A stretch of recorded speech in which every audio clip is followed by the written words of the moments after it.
My name is Emily, I am 23 years old, and I am speaking to you from Atlanta, Georgia. Before I begin, please make sure you subscribe, like, and click the notification button so you won't miss my upcoming stories. And also, let me know in the comments, from which part of the country are you watching this? I love to hear where my viewers are joining from. Now, let me take you into my life. I will never forget that evening, it burned into my heart like fire. My father was sitting in the living room, holding my younger brother, Michael, on his lap. He was laughing, hugging him tightly, kissing his forehead over and over. My sister, Sarah, ran into the room and my father opened his arms wide, pulling her close, showering her with kisses too. I stood at the door with my school bag in my hand, my heart pounding with hope that maybe, just maybe, this time he would call me too. That maybe this time, he would smile at me the way he smiled at them. Instead, he looked at me with cold, distant eyes. He didn't move. He didn't call me. And then he said the words that stabbed me deeper than any knife could. Go and sit down, Emily. You are not like them.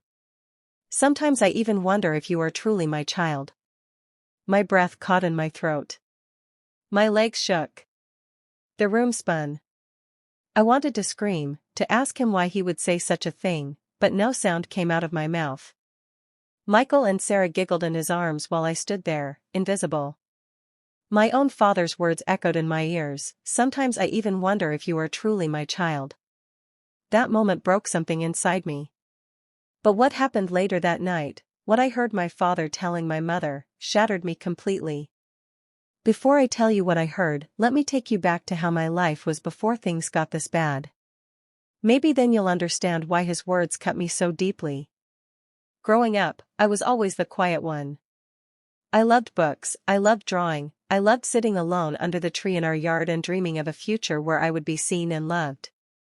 My siblings, Michael and Sarah, were louder, more playful, always running around, breaking things, laughing and crying. Everyone in the family called them Daddy's treasures. He carried their photos in his wallet, bragged about them at work, bought them gifts every weekend. And me? I was just Emily. When I got good grades, he never clapped. When I won art competitions, he barely looked at me. When I tried to hug him, he would push me off gently but firmly, saying, "I'm busy, Emily." At first, I told myself maybe it was just my imagination. Maybe I was overthinking. Maybe he loved me too, but just didn't know how to show it. But the older I grew, the clearer it became, my father didn't see me the way he saw them. And every time my mother tried to defend me, he would snap at her, "Don't force me. You know I love Michael and Sarah more. Emily is different."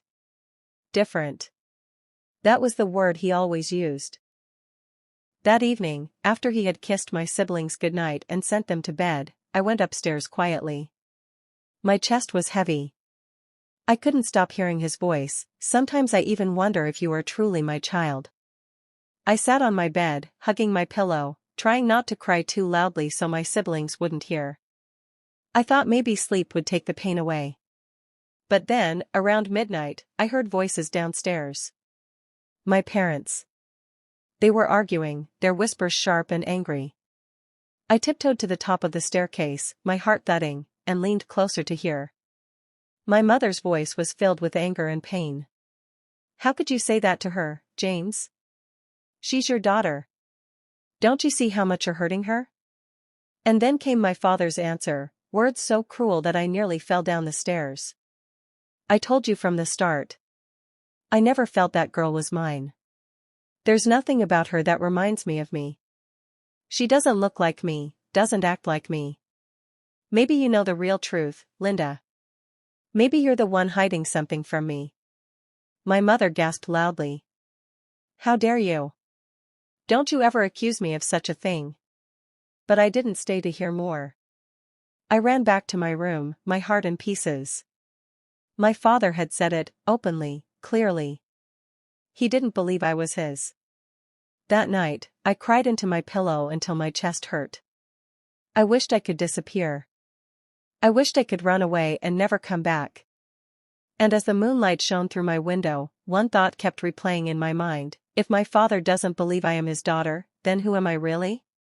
But I didn't know that the very next morning, something would happen that would push me past my breaking point. Something that would make me want to confront him face to face. Because at breakfast, in front of the whole family, he would say something that would humiliate me in a way I could never forget. And that moment was only the beginning of my nightmare.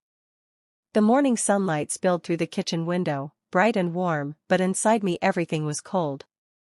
My eyes were swollen from crying all night, but I forced myself to get up and dress before coming downstairs. My hands trembled as I carried my school books to the dining table, hoping to just eat in silence and avoid everyone's eyes. Michael and Sarah were already there, laughing and playing, while my mother served them pancakes. My father sat at the head of the table, dressed in his crisp shirt, sipping coffee as though the words he had spoken last night never left his lips. I sat quietly, my heart pounding, waiting for the food to be passed to me. But my father didn't even look at me. Instead, he reached across the table and placed the largest pancake on Michael's plate. Then another on Sarah's. When my plate was finally set in front of me, there was nothing but a single burnt pancake, dark and hard, sitting in the middle like a cruel joke. I glanced up at my father, hoping maybe it was just a mistake. But no. He was smirking. "Eat up, Emily," he said, his tone sharp. "It suits you. Not everything in life can be sweet."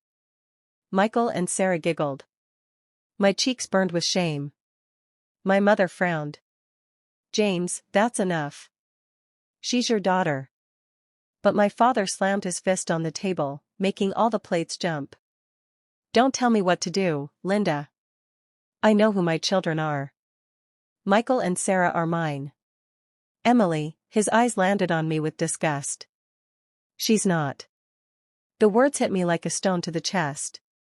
My fork slipped from my fingers and clattered onto the plate. Everyone went silent. Tears stung my eyes, but I bit my lip hard, refusing to cry in front of him. I pushed my chair back and stood, my knees shaking. "Daddy," I whispered, my voice trembling, "why do you hate me so much?" His face twisted with anger. "Don't call me that," he barked. "Don't you dare call me Daddy." My heart stopped. Michael gasped. Sarah looked at me with wide eyes, then leaned into my father's side as though he were the hero and I the villain. My mother covered her mouth with her hand. "James," she cried. "Stop this." But it was too late. The damage was done. My father's rejection was loud, clear, and final. I turned and ran from the table, my footsteps pounding up the stairs. My vision blurred with tears. In my room, I collapsed onto my bed, sobbing into my pillow. The man I had loved, the man I had called Daddy all my life, had just erased me with one sentence. "Don't you dare call me Daddy." The rest of the day passed in a blur. At school, I couldn't focus. My classmates laughed and played, but I sat at the back of the class, staring at my notebook with empty eyes. My teacher asked me twice if I was okay, but I just nodded and stayed silent. Inside, my chest ached with a loneliness I couldn't put into words. When the final bell rang, I walked home slowly, dragging my feet, dreading the moment I'd have to see my father again. But when I entered the house, I heard something that made me freeze in the hallway. Voices. My father's voice, harsh and accusing, and my mother's voice, breaking with tears. "I'm telling you, James, she's your daughter. I would never betray you," my mother cried. My father's reply cut through me like glass. "Don't lie to me, Linda. I know the truth. I can feel it in my bones. That girl doesn't belong to me. And one day, I will prove it." I pressed my back against the wall, my knees buckling. Prove it? What did he mean by that? That night, the house was silent. My siblings slept peacefully, my mother shut herself in her room, but I lay awake staring at the ceiling, my mind racing. If my father truly didn't believe I was his daughter, what would he do? Would he throw me out? Would he take a test to prove it? And if he did, what if the results proved him right? Fear twisted inside me like a knife. But as I lay there in the dark, another thought crept into my mind, a dangerous, heartbreaking thought. What if he was right?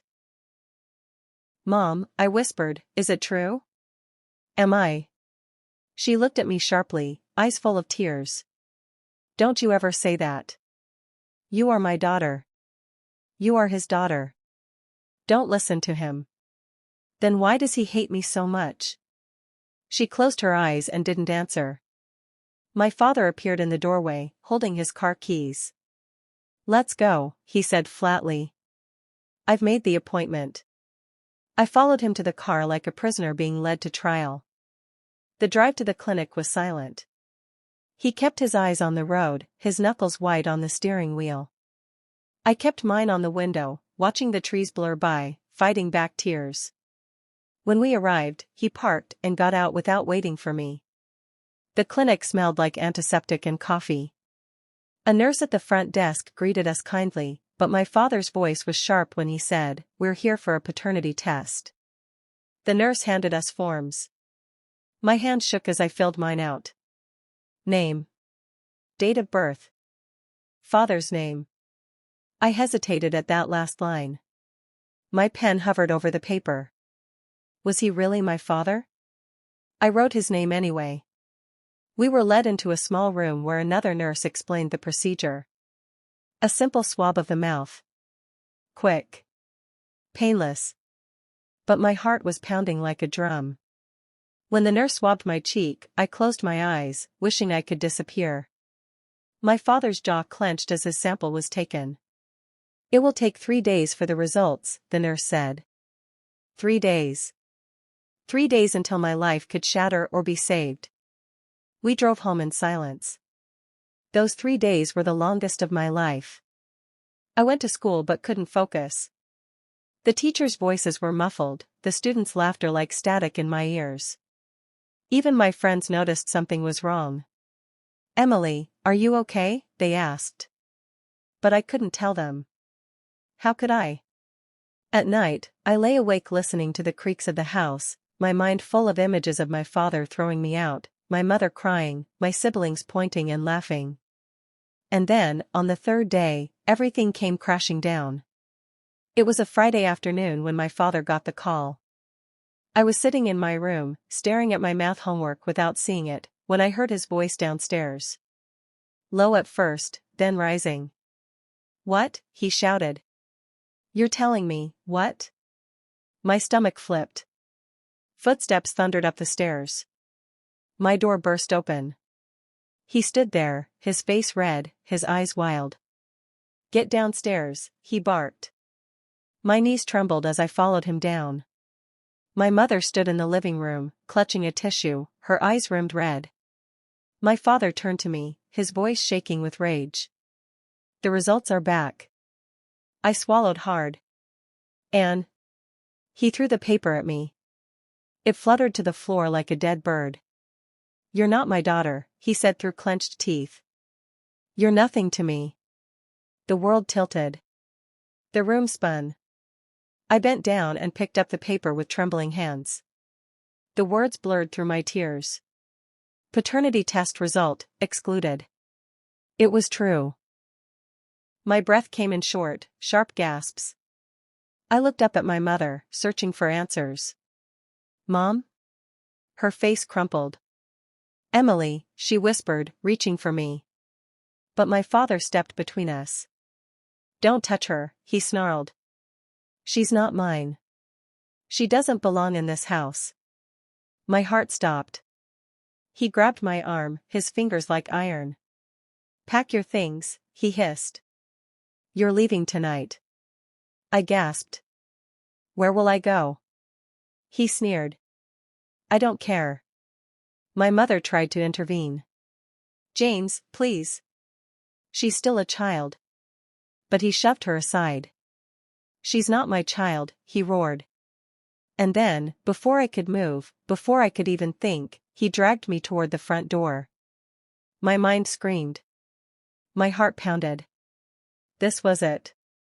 And just as he yanked the door open, there was a loud, unexpected knock. We both froze. The knock came again, harder this time. my father opened the door. And standing there was a man I had never seen before. He looked straight at me and said, "Emily, I'm your real father."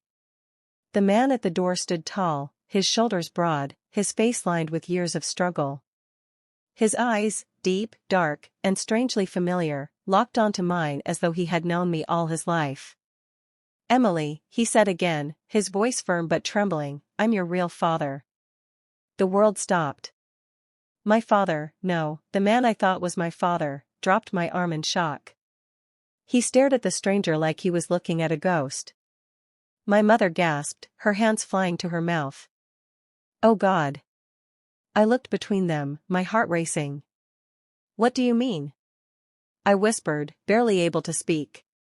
The stranger's gaze softened as he looked at me. "I've been searching for you since the day you were born. They kept you from me. But now I've found you." My legs wobbled. My stomach flipped. I wanted answers, but my whole body shook with fear and confusion. The man I grew up calling Dad pointed a finger at the stranger. "Get out of my house," he roared. "You have no right to be here." The stranger stood his ground. "I have every right. That DNA test you did only proves what I've known all along, Emily is mine." I gasped, my chest tightening. My eyes darted to my mother. "Mom, is this true? Tell me."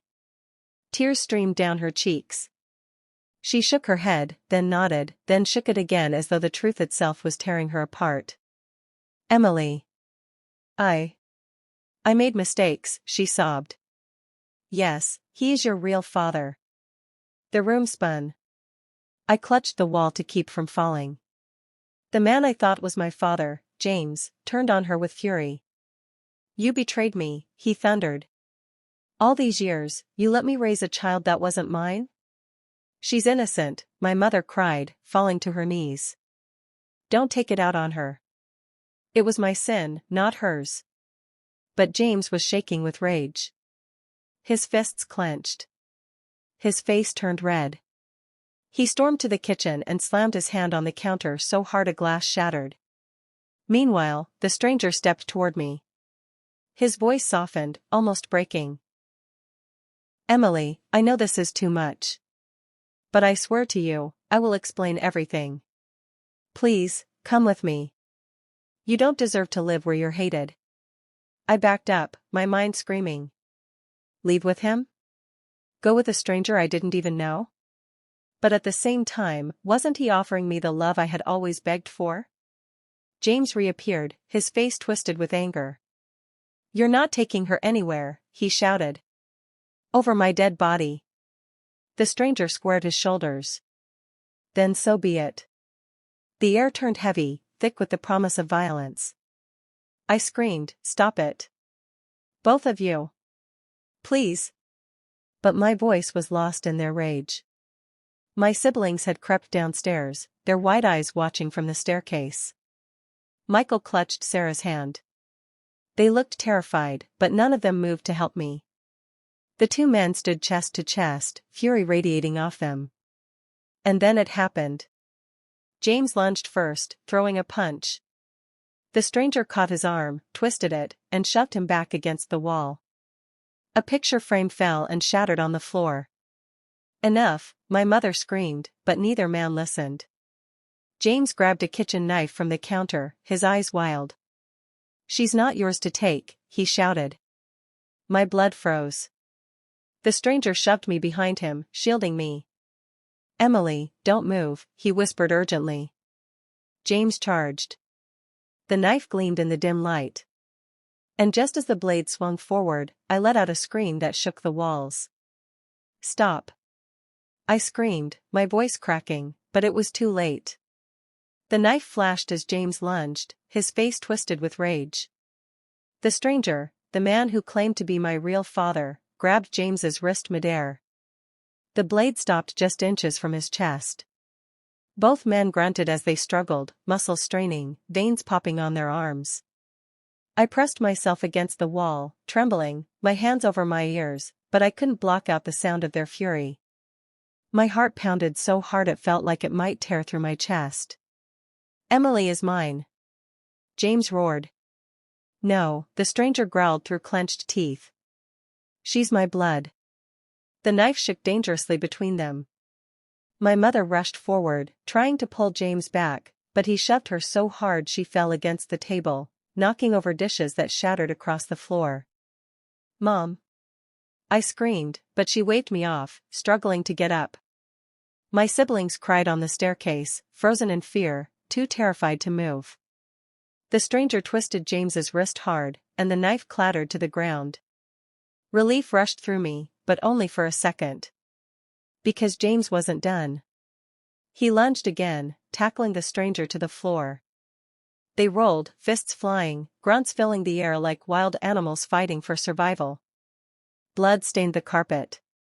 I didn't even know whose it was. I couldn't move. My legs felt like they were made of stone. My throat burned with screams I couldn't get out. Finally, the stranger got on top, pinning James to the ground. His fist raised, ready to strike again. But then he froze. He looked at me. Just for a moment. And in that look, I saw it: pain, love, desperation. Emily, he whispered. It was enough for James to shove him off. They scrambled to their feet, panting, glaring, circling each other like wolves. James grabbed a broken bottle from the floor, its jagged edges glinting. You don't belong here, he shouted at the stranger. You left her once, you'll leave her again. The stranger's jaw clenched. I never left her. You stole her from me. What are you talking about? I shouted, my voice hoarse. Neither of them answered. The tension was unbearable.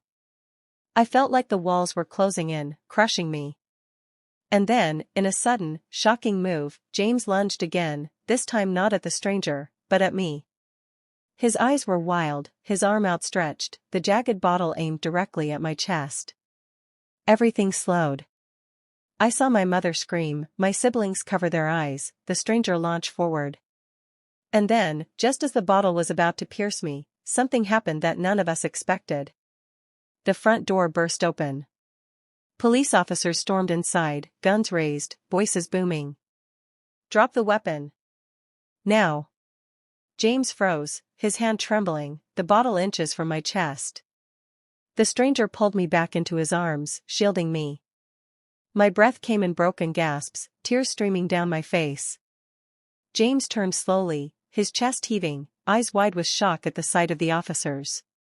And then one officer stepped forward, his voice steady but firm. James Miller, you're under arrest for assault and attempted murder. The room went silent. I couldn't breathe. My world tilted again. But deep inside, one question burned hotter than all the rest. Who called the police? The living room was frozen in chaos. James stood in the center, breathing heavily, the jagged bottle still clutched in his hand. My mother was crouched near the table, trembling. My siblings huddled on the staircase, their eyes wide and wet with tears. And me, I was in the stranger's arms, shaking so hard I thought my body might fall apart. The officers shouted again. Drop the weapon. James's eyes darted around wildly, like a trapped animal. For a moment, I thought he might actually fight them. But then one officer cocked his gun, and the sound cracked through the air like thunder. James dropped the bottle. It shattered on the floor, tiny shards scattering across the carpet. The officer stepped forward, handcuffed him quickly, and began reading his rights. James Miller, you are under arrest for assault, domestic violence, and attempted murder. The words echoed in my head. Attempted murder. My knees went weak. My mother finally stumbled to her feet. Please, please don't take him, she cried. He didn't mean it. He's just angry. Ma'am, one officer cut her off firmly, this man was about to stab a child. He's coming with us. James struggled against the cuffs, his face red with fury. You can't do this to me. He shouted. This is my house. My family. She's mine. The officer pushed him toward the door, but James twisted his head back toward me. His eyes burned into mine, filled with rage, regret, and something darker. "You'll regret this, Emily," he roared. "Mark my words, you'll regret this." The door slammed behind them. For the first time in what felt like forever, the house was quiet. My siblings sobbed softly on the stairs. My mother collapsed into a chair, her face buried in her hands. And I stood there, shaking, staring at the floor where the bottle had shattered, my mind spinning. I turned to the stranger, the man who claimed to be my real father. He was still beside me, his hand on my shoulder, steadying me. "Emily," he said gently, "you're safe now." Safe. The word felt foreign. Could I ever truly be safe again? But one question gnawed at me. I looked up at him, my voice trembling. Who called the police?" He hesitated. His jaw tightened. "I did," he admitted. "You?" I whispered. "I had a feeling tonight would get ugly," he said. "I couldn't risk losing you before I had the chance to explain everything." My chest tightened. Part of me wanted to be grateful. But another part felt betrayed. How long had he been watching us? Why didn't he step in sooner? Before I could ask, my mother shot up from her chair. Her eyes blazed with fury and fear. "Get out," she shouted at him. "You've caused enough damage. You had no right to come here." He turned to her, his face hard. "Linda, enough with the lies. She deserves to know the truth. You've hidden it long enough." My mother's lip trembled. "No, please, not now. Not like this." "Now is the only time," he said firmly. He looked back at me, his eyes full of pain and determination. "Emily, I am your father. And I will prove it to you. The truth about your birth, it's far worse than you think." My breath caught. My whole body stiffened. "What do you mean?" I whispered. He took a deep breath. "The night you were born, something happened. Something your mother never told you. Something she never wanted you to know." I turned to my mother.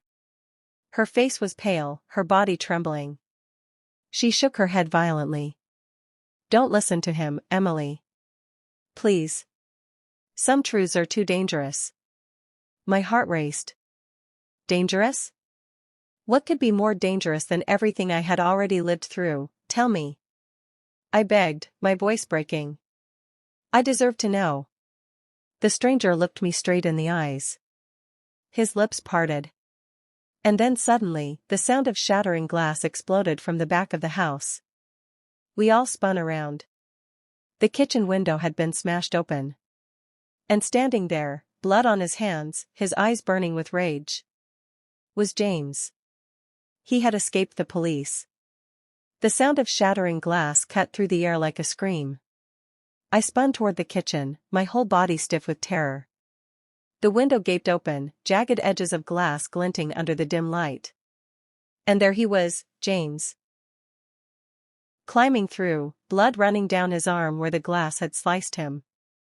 His eyes locked on me, wild and burning, like a predator hunting its prey. "You thought you could get rid of me?" he snarled, his voice low and broken. "You thought you could replace me with him?" His gaze flicked to the stranger, my real father. My chest tightened. My voice shook as it came out. How did you escape?" James smirked, though his teeth were stained with blood. "They can't hold me. Not when my family is still mine." The stranger pushed me behind him, his jaw set like stone. "Stay away from her, James. You've done enough damage." James's laugh was cold, chilling. "You think you can come here after all these years, snatch her from me, and act like the hero? No. Emily is mine. She always will be." My mother's voice cracked as she staggered forward. "James, please stop. Look at yourself. You're bleeding, you've lost control." "Shut up, Linda," he roared, his eyes flashing with venom. "You're the reason this happened. You ruined everything."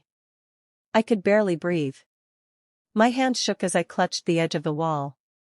My siblings whimpered from the staircase, holding each other tight, too scared to move. The stranger stepped forward, his voice firm, calm, but edged with fury. "James, this ends tonight. Either you walk away, or I'll make sure you never hurt Emily again." James's lip curled. He reached into his jacket and pulled out something that froze my blood. A gun. My knees buckled. My mother screamed. My siblings wailed. He pointed it straight at the stranger's chest. "You won't take her from me," James said, his voice eerily steady now. "If I can't have Emily, then no one will." The stranger spread his arms, shielding me. His voice was low but strong. "If you want her, you'll have to go through me." Tears streamed down my face. My throat burned as I cried out, "Please, stop. Don't do this." James's hand trembled slightly on the trigger. His eyes were full of madness and heartbreak, like a man who had already lost everything.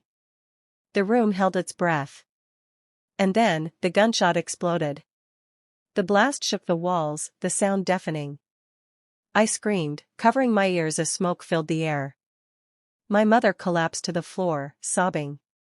When I opened my eyes, I saw the stranger fall to his knees, clutching his chest. Blood seeped through his shirt. "No!" I screamed, rushing toward him, but James grabbed my arm, yanking me back. His grip was iron, his eyes wild, his voice breaking. "You're coming with me, Emily. Right now." I fought, kicking and screaming, but he dragged me toward the broken window, the night air cold and sharp against my face. "Emily," my mother cried. The stranger, bleeding and gasping, lifted his head weakly. "Don't let him take her," he whispered before collapsing to the ground. James hauled me halfway through the window, his arm like a vice around my waist. My body scraped against the shards of glass, pain shooting up my side. And then, just as my scream ripped through the night, red and blue lights flashed outside the house. Police sirens wailed. "James Miller," a voice boomed from outside. "Step away from the girl." James froze, his breath hot and ragged against my ear. His grip tightened. But instead of surrendering, his voice dropped to a whisper that made my blood run cold. "If I can't have you, Emily, I'll make sure no one ever will." The cold night air rushed through the shattered window, carrying the wail of police sirens. Red and blue lights flashed across the walls, filling the living room with a chaotic glow. James's arm was like iron around my waist, pulling me halfway out of the window. My skin scraped against the shards of glass, blood stinging down my arm. His grip only grew tighter, his breath ragged in my ear. "If I can't have you, Emily," he hissed, "then no one ever will." My heart pounded so loudly I thought it might burst from my chest. I kicked and clawed, desperate to break free, but his hold was unshakable. Outside, a police officer shouted through a megaphone, "James Miller. Let the girl go. Put your hands up and step away from the window." James laughed bitterly, the sound chilling. "They think they can take you from me," he growled. "But you're mine. You'll always be mine. Please, stop." I sobbed, my voice breaking. "You're hurting me. Let me go." But his eyes were wild, and I knew he wasn't listening.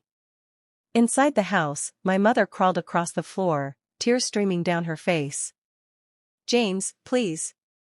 She's just a child. Don't do this." He snapped his head toward her, his voice like thunder.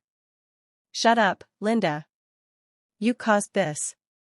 You destroyed our family." From the corner of my eye, I saw the stranger, my real father, lying on the floor, bleeding, struggling to stay conscious. His lips moved weakly.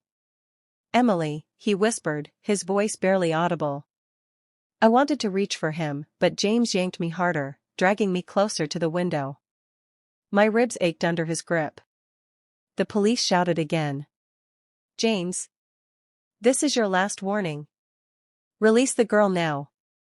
For a moment, I thought he might obey. His body trembled, his grip loosening slightly. My hope flickered. But then his jaw clenched. He raised the gun to my temple. My entire body froze. My mother screamed. My siblings sobbed on the stairs, clutching each other in terror.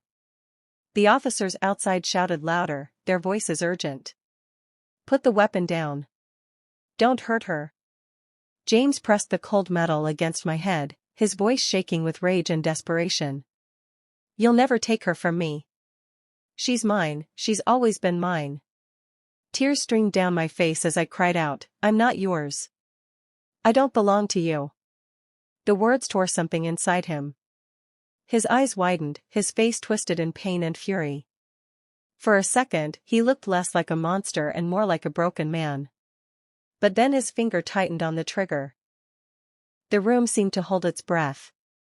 My life flashed before my eyes, the pain, the loneliness, the unanswered questions, the desperate longing for love.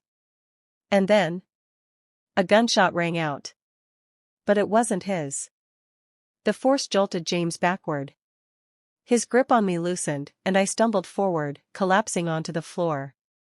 When I looked up, I saw him standing frozen, his eyes wide with shock. Blood bloomed across his chest where the bullet had struck. His knees buckled, and he crashed to the ground, the gun clattering from his hand. The police stormed through the front door, shouting commands. My mother screamed. My siblings cried louder.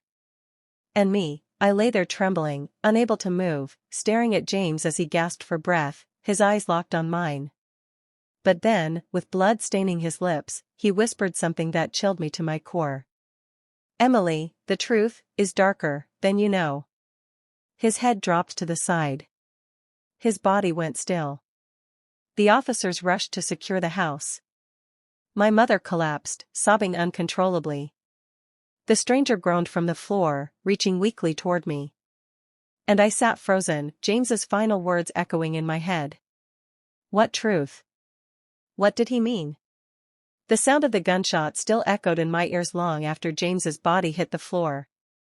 The house was filled with noise, police officers shouting, my siblings wailing, my mother crying so hard she could barely breathe. Yet somehow, I felt as though everything had gone silent. James's last words repeated in my head like a broken record. The truth is darker than you know. What truth?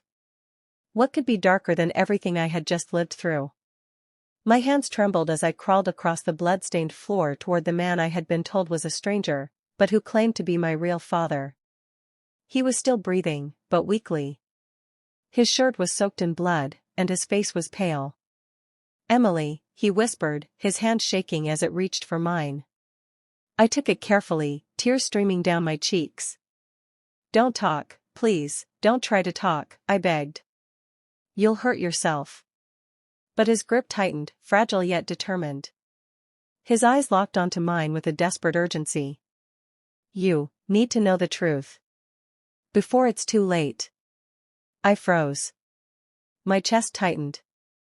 The officers swarmed around us, some rushing James's body, others pulling my siblings into another room.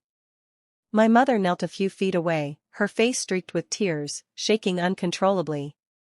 But when she heard him say the truth, her head snapped up, eyes wide with fear.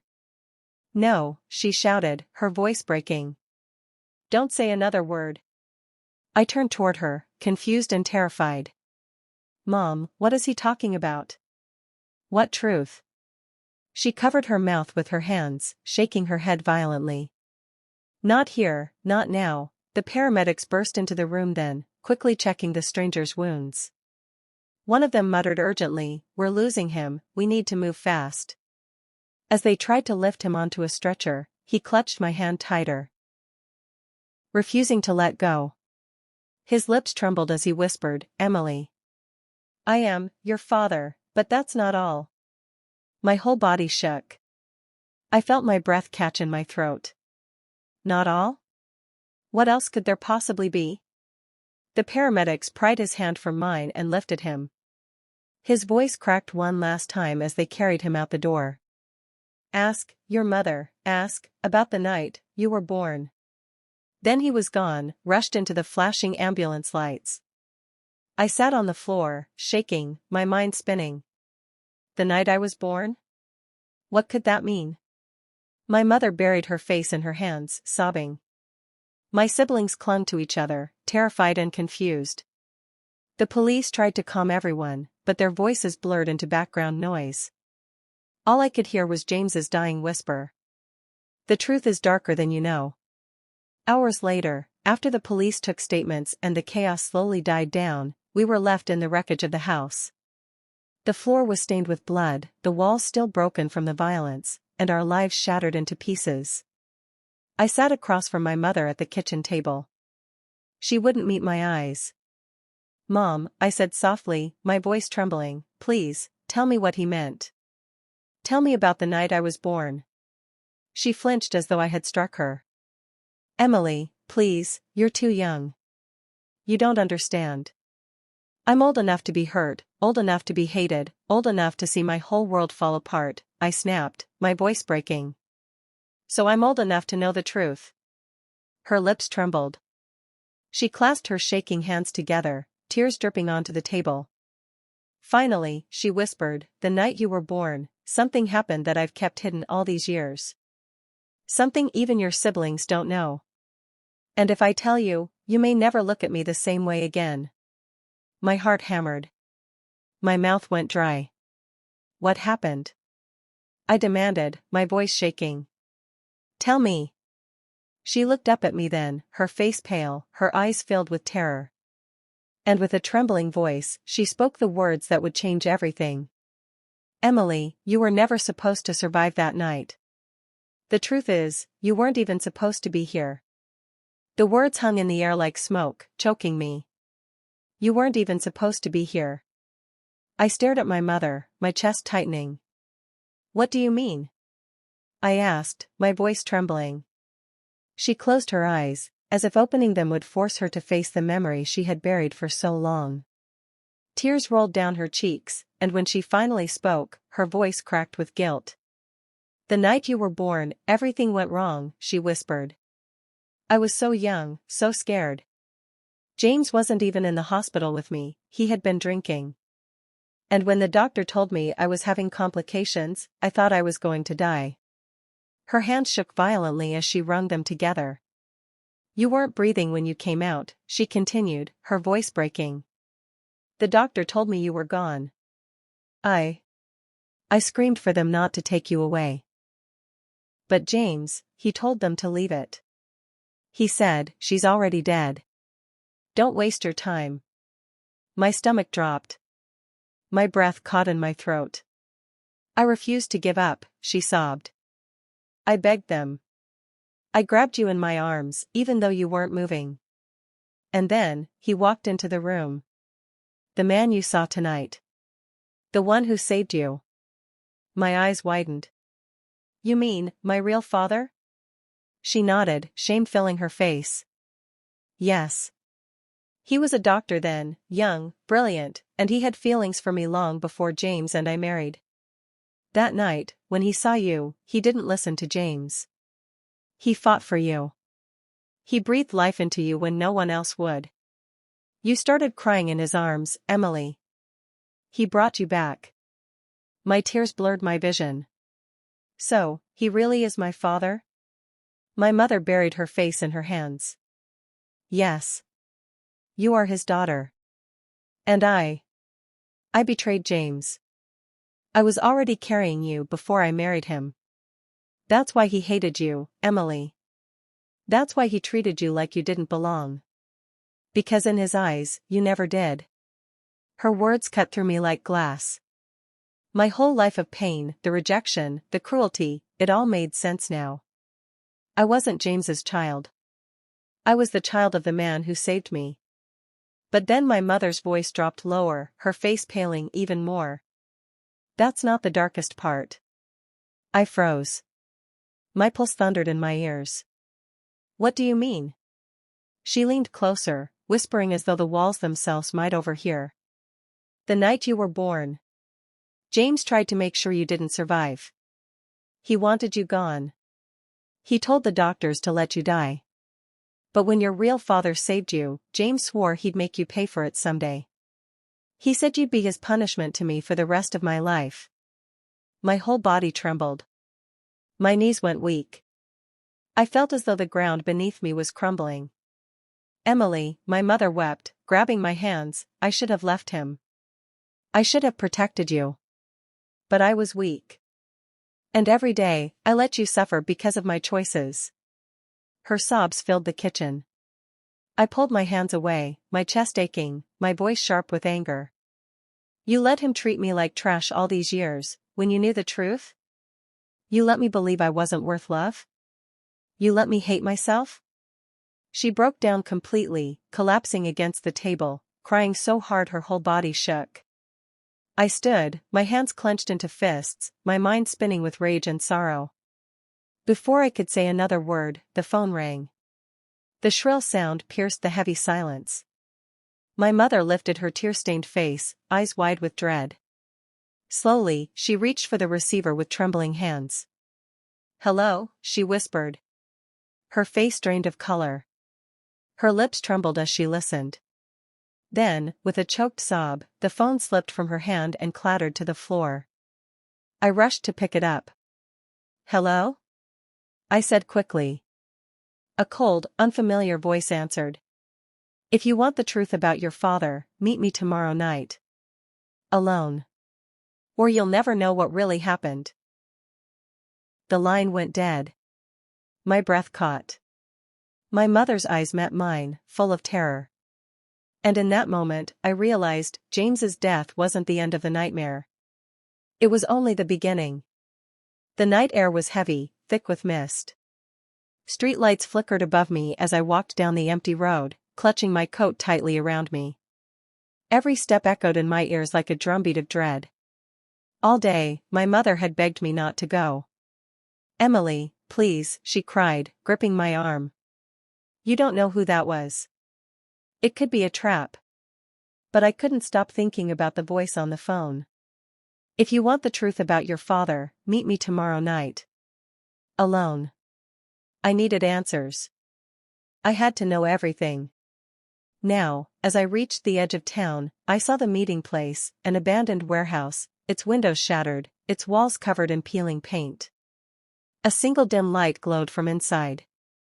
I hesitated at the entrance, my heart hammering. Then I stepped in. The air smelled of rust and dampness.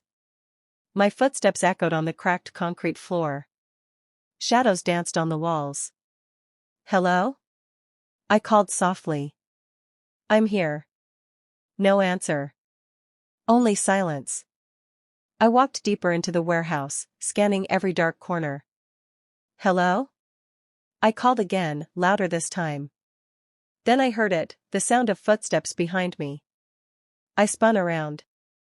A man stepped out of the shadows. He was tall, wearing a long black coat, his face partially hidden by a hood. His presence made the hairs on the back of my neck stand up. "You came," he said, his voice low and gravelly. I swallowed hard. "Who are you?" He didn't answer right away. Instead, he reached into his coat and pulled out an old envelope. He held it out to me. "This," he said, "is everything James never wanted you to know."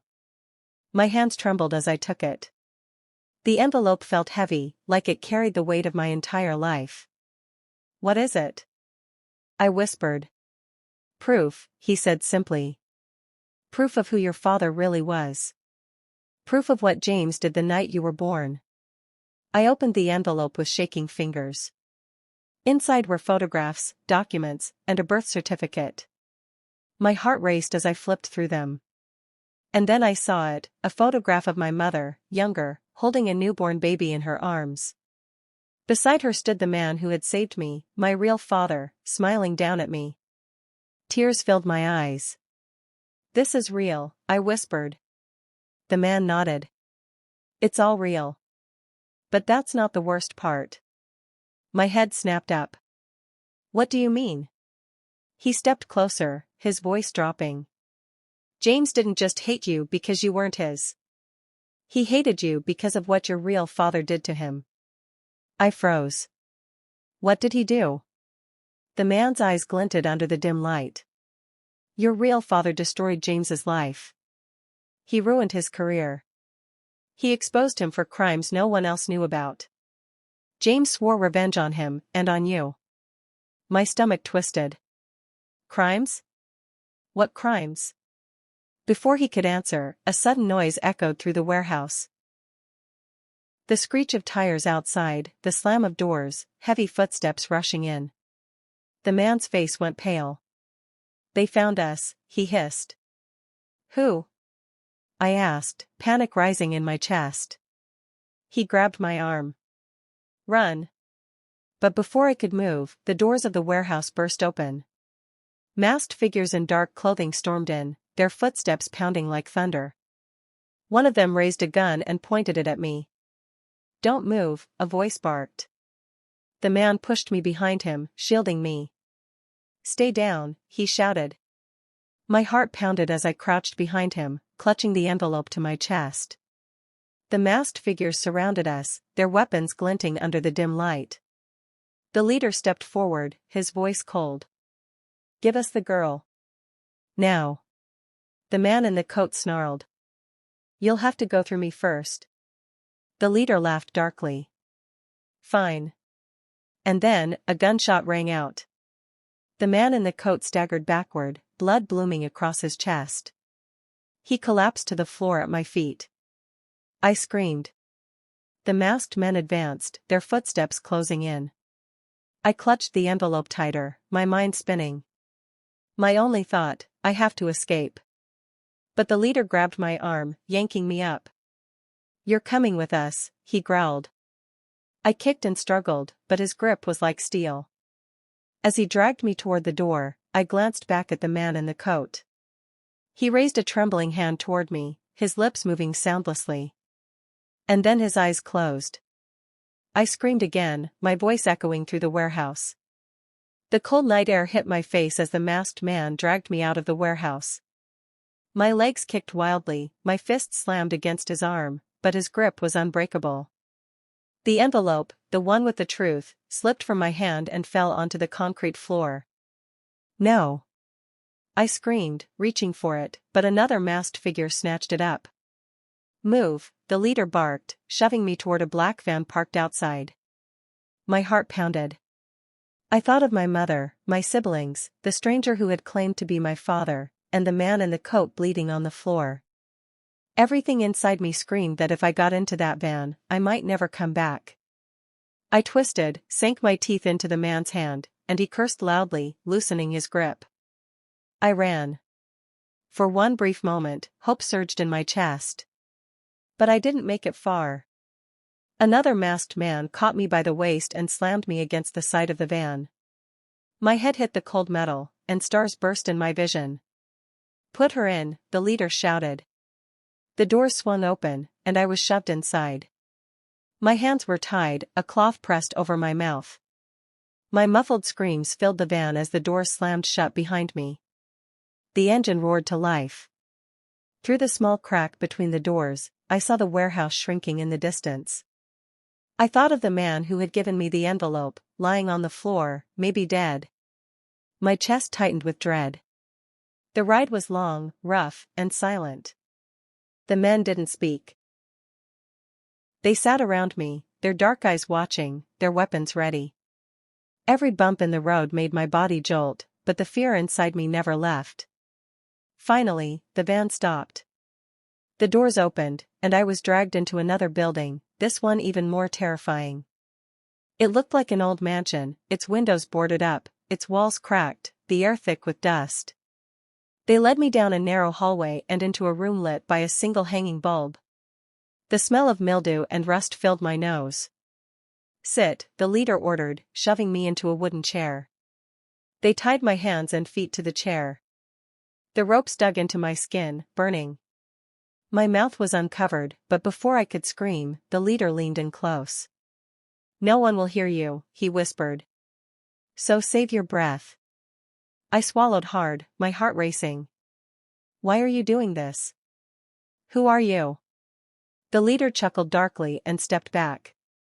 We're here because of your father. The man who saved you. The man who destroyed everything for us. My chest tightened. My father? What did he do? The leader tilted his head. He took something from us. Something valuable. And now, little girl, you're going to pay the price. Before I could ask what he meant, the door creaked open. My breath caught. A tall figure stepped inside, dressed in black, his face hidden in the shadows. The masked men straightened instantly, as though he were their master. The leader lowered his head. She's here, sir. The figure stepped forward, and my entire body froze when he spoke. His voice was cold, familiar, terrifying. Well done, he said. I'll take it from here. The masked man filed out silently, leaving me alone with him. Slowly, he removed his hood. My eyes widened. My blood ran cold. It wasn't a stranger. It was someone I knew. Someone from my own family. The dim light flickered above me, casting long shadows across the cracked walls. My breath came in short, ragged gasps as the hooded man stepped closer, his face now visible. When my eyes adjusted, I froze. It was Michael. My own older brother. No, I whispered, my voice trembling. It can't be you. Michael smirked, his eyes cold, sharp like blades. Surprised, Emily? He asked casually, as though this wasn't the most horrifying moment of my life. My stomach churned. Why? Why are you here? Why are you doing this? He circled me slowly, his boots echoing on the dusty floor. Because, little sister, you've always been the problem. Ever since you were born, everything in this family went downhill. Father hated you, mother spoiled you behind our backs, and now you've dragged us into this chaos with your so-called real father. His words sliced through me. You knew? I gasped. Of course I knew, he spat, stopping in front of me. Do you think father's hatred was a secret? Do you think I didn't notice the way he treated you differently? And do you think I didn't hear the whispers, about how you weren't really his? My eyes stung with tears. So you hate me because of something I couldn't control? Because of who my father is? Michael leaned closer, his voice dropping to a venomous whisper. I don't just hate you. I blame you. Father's rage, mother's tears, the fights, the shame, all because of you. If you were never born, our family would have been normal. Whole. Respected. My chest tightened. Michael, that's not true. James destroyed us, not me. He. Shut up. Michael roared, his hand slamming against the chair, making me jump. His face twisted with fury. Don't you dare say his name like you know him better than I do. He was my father. And even with his flaws, he was a better man than the one who gave you life. I shook my head, my tears falling freely now. My real father saved me, Michael. He gave me life when James wanted me dead. Can't you see? He's not the villain here. Michael's hand cracked across my face. Pain exploded in my cheek, and my head whipped to the side. You don't get it, do you? He hissed. This isn't just about you being born. This is about power. About what your real father stole. And now, I'm going to make sure you pay for every mistake he made. Fear twisted in my stomach. What are you going to do to me? I whispered. Michael smirked again. You'll find out soon enough. He reached into his coat and pulled out a small metal box. He placed it on the table beside me and opened it. Inside were photographs, documents, and something that looked like a key. My eyes widened. What is that? He leaned in close, his breath hot against my ear. That is the legacy your real father left behind. Money, secrets, power, all hidden away. And you, Emily, are the key to unlocking it. My blood ran cold. Michael straightened, his eyes glittering with greed. Tomorrow, you're going to help me find it. Whether you want to or not. And once I have it, you'll be useless to me. My body shook. Michael, please, we're family. You don't have to do this. He tilted his head, smiling cruelly. Family? You were never part of this family. You were always the mistake. With that, he turned and walked to the door. Before stepping out, he looked back, his smile dark and chilling. Sleep well, little sister. Tomorrow is the last day of your life as you know it. The door slammed shut, leaving me in the cold, dark room. Tears streamed down my face, my heart racing, my mind spinning. My own brother, the one I had grown up with, the one I had trusted, was now my captor. And worse, he was hunting for something my real father left behind. I pulled at the ropes until my wrists burned, but they held tight. My chest rose and fell in panic. Then, through the silence, I heard it. A faint creak, coming from the corner of the room. I froze, my eyes darting toward the sound. And in the shadows, I saw movement. Someone else was in the room with me. My breath caught in my throat as the shadows shifted. The faint creak of the floorboards grew louder, each sound like thunder in my ears. My body stiffened, my heart slamming against my ribs. Who's there? I whispered, my voice shaking. The figure stepped into the dim light, and my eyes widened in disbelief. It wasn't Michael. It was my mother. Mom? I gasped, my chest tightening with shock and hope all at once. You found me? She stood there, her hair unkempt, her face streaked with tears. But instead of rushing to untie me, instead of comforting me, she just stared. Her lips trembled as she whispered, Emily. The way she said my name made my stomach sink. It wasn't filled with love, it was heavy, almost burdened. Please, Mom, I cried, struggling against the ropes. You have to help me. Michael's lost his mind. He's going to.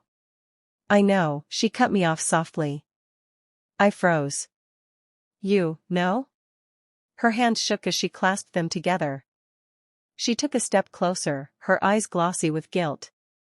Emily, you don't understand. Your real father, he ruined everything. He destroyed my life when he forced me to have you. The words stabbed me deeper than any knife could. My lips trembled. Mom, what are you saying? Tears rolled down her face, but her voice grew steadier. I never wanted you, Emily. James only agreed to raise you because I begged him. But he never looked at you as his. And every time I saw your face, I was reminded of the mistake I made. I shook my head violently, my tears spilling faster. No, Mom, you're lying. You raised me. You sang me to sleep. You. Her sob broke through. Yes, I did. But not out of love. Out of guilt.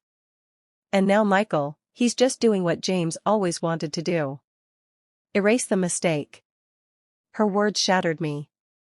My own mother, the one person I thought I could cling to, was standing there, confirming every fear I had carried in my heart.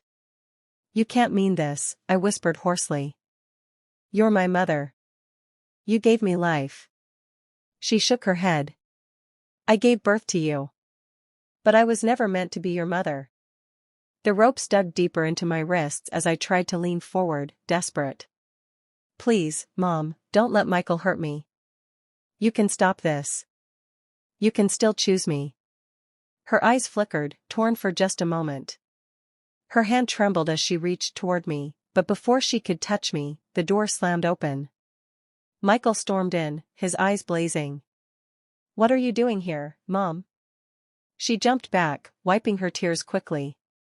I was just checking on her. Michael glared, stepping between us.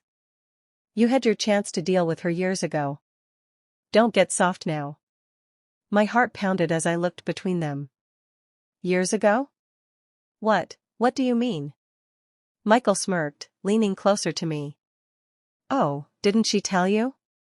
When you were born, she begged James to get rid of you. He wanted to. But in the end, she couldn't bring herself to hand you over. That's the only reason you're alive. My body went cold, my head spinning. My mother looked away, shame written all over her face. No, I whispered, my voice breaking. Mom, tell me that's not true. But she stayed silent. The silence was my answer. Michael grinned darkly. You see, Emily? You were never wanted. Not by James. Not by Mom. Not by me. You're nothing but a stain on this family's name. Tears blurred my vision, but something inside me hardened. For the first time, I didn't just feel broken. I felt angry. You're wrong, I spat, my voice shaking but firm. I may not have been wanted, but I'm still here. And I will survive this. I will not let you erase me. Michael's smile faded into a scowl. He grabbed the metal box from the table and shoved it under his arm. We'll see about that tomorrow. But for tonight.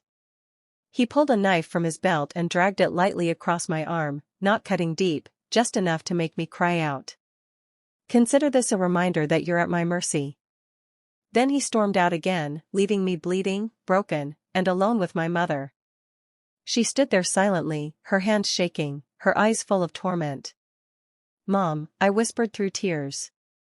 Please, if you ever loved me, even for a second, save me. Her lips parted as if to speak. But before she could answer, the sound of footsteps echoed again. Heavy, deliberate, coming closer. And then, the door swung wide open. Standing there was a figure I never thought I'd see again. The door creaked open, and my breath caught. The figure that stepped inside wasn't Michael. It wasn't my mother either. It was him. The man from the shadows. The one who had given me the envelope. The one who had bled for me. My real father. He looked weak, his clothes torn, blood staining his shirt, but his eyes, those piercing eyes, burned with a fire I had never seen before. Emily, he whispered, his voice rough but steady. I'm here now. Tears welled in my eyes. Dad? For the first time, I said that word with certainty. It felt real, powerful. Michael's voice thundered from behind him. How did you get out of there? You should be dead. My father stepped fully into the room, holding something in his hand, a small device, blinking red. You underestimated me, Michael. You thought you could destroy me, but I've been fighting men stronger than you my whole life. Michael snarled and lunged forward, but before he could reach me, my father pressed a button on the device. The ground shook, a deafening explosion rocking the mansion as smoke and fire filled the halls. Michael stumbled back, coughing, his eyes wide with rage. In the chaos, my father rushed to me, cutting the ropes that held me down. My body trembled, my wrists raw, but the moment his arms wrapped around me, I felt something I hadn't felt in years. Safe. Come on, he urged, pulling me up. We don't have much time. My mother stood frozen in the corner, her face pale, her tears streaking down like rivers. She reached toward me weakly, whispering, Emily. But I pulled away. No, I said firmly, my voice breaking but strong. You made your choice. Now I'm making mine. The building shook again, beams cracking, walls crumbling. Michael roared from somewhere behind us, his voice echoing like a monster refusing to die. You'll never escape me, he screamed. But hand in hand with my real father, I ran. We tore through the collapsing mansion, smoke burning my lungs, the floor trembling beneath my feet. The world around me was fire and destruction, but inside, something new was burning, hope. We burst through the front doors just as the roof caved in behind us, swallowing Michael's screams in a sea of flames. I collapsed onto the ground outside, gasping, coughing, tears streaming down my soot-covered face. My father knelt beside me, his hand on my cheek. You're safe now, he said softly. I swear, you'll never be alone again. The words wrapped around me like a shield, like a promise. For years, I had believed I wasn't wanted. That I was a mistake. That I was unloved. But in that moment, as the fire devoured the house that held all my pain, I realized the truth. I wasn't unwanted. I wasn't a mistake. I was stronger than every lie, every betrayal, every wound. And now, I had someone who truly chose me. As the sirens wailed in the distance, drawing closer, I looked at the night sky and whispered a vow to myself. I would never let anyone break me again. And to everyone watching this story right now, thank you for staying with me till the very end. Broken heart. My name is Emily, I'm 24 years old, speaking from California, USA. If you've been touched, shocked, or inspired by my journey, please don't forget to like, subscribe, and click that notification button for more upcoming interesting stories. And before you go, tell me, from which part of the country are you watching this story? Globe showing Europe, Africa, speech balloon. Because my story is over, but yours may just be beginning.